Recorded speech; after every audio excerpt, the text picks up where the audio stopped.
Hi, Peter Frampton here, and hello, Guitar World readers and watchers. I'd like to give you a quick tour through my brand new live rig, built by Mark Snyder, as always. So here it is.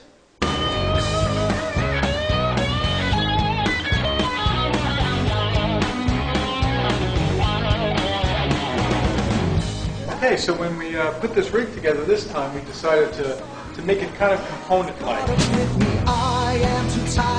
So this entire rack is all front-end pedals.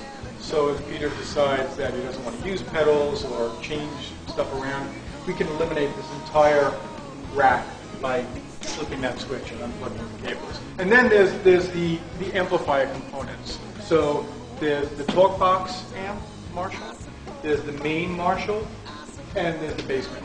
So this is primarily clean sound. This is the main sound, right? And then there's the Egnator preamp. That stuff basically feeds through some back-end effects. So there's two Eclipses, Eventide units, the Q20 and the D2 delay, right, and a 1210, right? And then they feed into a Boogie 2100 power amp, which drives the outer cabinets.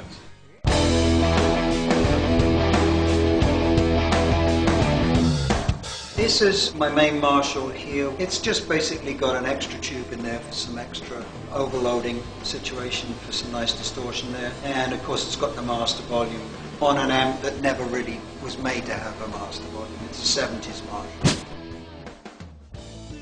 It does have two separate channels, but they're both linked.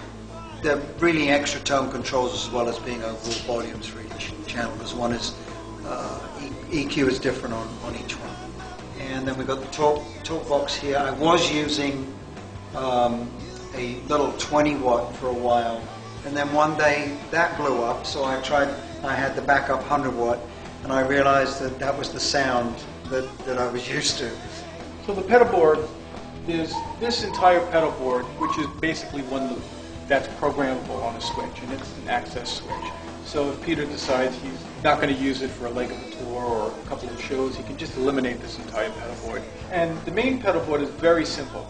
It's an expanded Access FX1 foot controller, which has 24 instant access switches. So you've got your amp layouts, you've got your post effect layouts, and then all of your pedals. And having this type of setup allows Peter to have virtually a pedal board. So all of those pedals that are in that rack are right here. So he can turn them on and off as though they were here, or have them programmed, which he couldn't do if they were on a pedal board, stepping on 10 things at once. Okay, this expanded area here is basically the Gig Effects Pro Chop, and which is a very nice effect for just a nice, chops the sound off for a long chord or something. The Digitech Whammy, I love it. I mean, it's just a great pedal. It's just got a very nice, different sort of sound than other octave pedals. The Gig Effects Mega Wah is very cool because you can control it very easily with the foot pedal here. And it has a backwards sort of sound, a triggered sound, crybaby sound, but it can be automated too, at whatever speed you want. And that's what I use this one for. It's like an automated wah.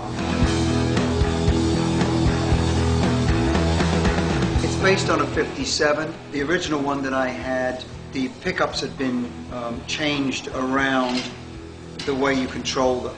Because I believe an original 57 custom, you can never get the bridge pickup on its own. It was always these two together. So basically, if you think of it as a two pickup standard, but both those pickups are wired to the top volume and controlled by the toggle switch, and the tone affects both of them. And then the bottom volume and tone is just for the center pickup. So it's a blend situation. Obviously for solos, I guess I use the bridge pickup more. I'm always, when I feel like it, blending in this center pickup. And also, you can turn the outsides off completely and just have the center, which is also, that's when it really sounds like a center position Strat, but fat, you know. It's very cool sound.